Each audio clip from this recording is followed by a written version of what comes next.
Bat বলে চূড়ান্ত ব্যর্থ, ইংল্যান্ডের কাছে হেরে বিশ্বকাপের প্রস্তুতি শুরু পাকিস্তানের। বিশ্বকাপের আগে কড়া প্রতিপক্ষ হিসেবে ইংল্যান্ডকে বেছে নিয়েছিল পাকিস্তান, কিন্তু নতুন কোচ, ম্যানেজমেন্ট, অধিনায়ক দল নিলেও সাফল্য পেল না তারা। 4 স্কোয়ারের সিরিজ টি-20তে হেরে গেল পাকিস্তান। পুরো সিরিজে কোনো প্লেয়ার বলার মতো কিছুই করতে পারেননি। আর বিশ্বকাপের জন্য আগাম প্রস্তুতি নেওয়া শুরু করেছে পাকিস্তান। একের পর এক সিরিজ খেলে তারা নিজেদের প্রস্তুতি সারছে। ইংল্যান্ডের সামনে খেলতে গিয়ে সিরিজ হারল তারা। 4 ম্যাচের সিরিজ 2-0 জিতে গেল ইংল্যান্ড। এর আগে আয়ারল্যান্ড সিরিজে 2-1 সিরিজে জিতে যায় পাকিস্তান। আয়ারল্যান্ড সিরিজ থেকেও সকলের নজর ছিল ইংল্যান্ডের সিরিজের দিকে।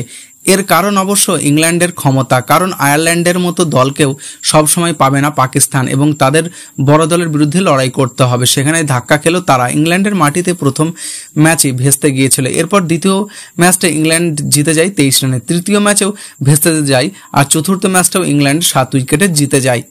ইংল্যান্ডের বিরুদ্ধে সিরিজে হারের পর পাকিস্তানের প্রস্তুতি যে ধাক্কা খেলো তা বলাই যায়, কারণ এই বিশ্বকাপের আগে পাকিস্তান দলে অনেক পরিবর্তন হয়েছে, অনেক পরিবর্তন এসেছে। ফলে এই নতুন পাকিস্তান দল কতটা তৈরি সেটা নিয়ে একটা প্রশ্ন উঠে গেল। ম্যাচ শেষে পাকিস্তান প্রথম বল করতে নেমে ইংল্যান্ডের দল ফিল্ডিংয়ে দুর্দান্ত পারফর্ম করা শুরু করে।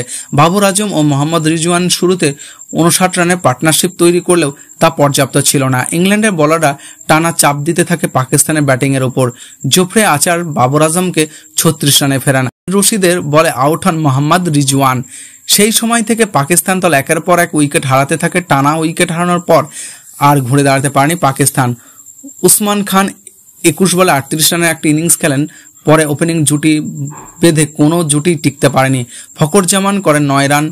আজম খান ও শাহাব খানই খাতাই খুলতে পারেনি। দলের ব্যাটাররা সফল না হয় পাকিস্তান দল মুখ থুবড়ে পড়েছে।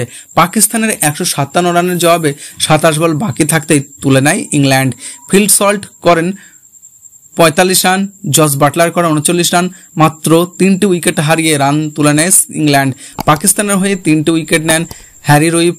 বাকি বোলারদের মধ্যে কেউ দাঁত ফোটাতেই পারেননি।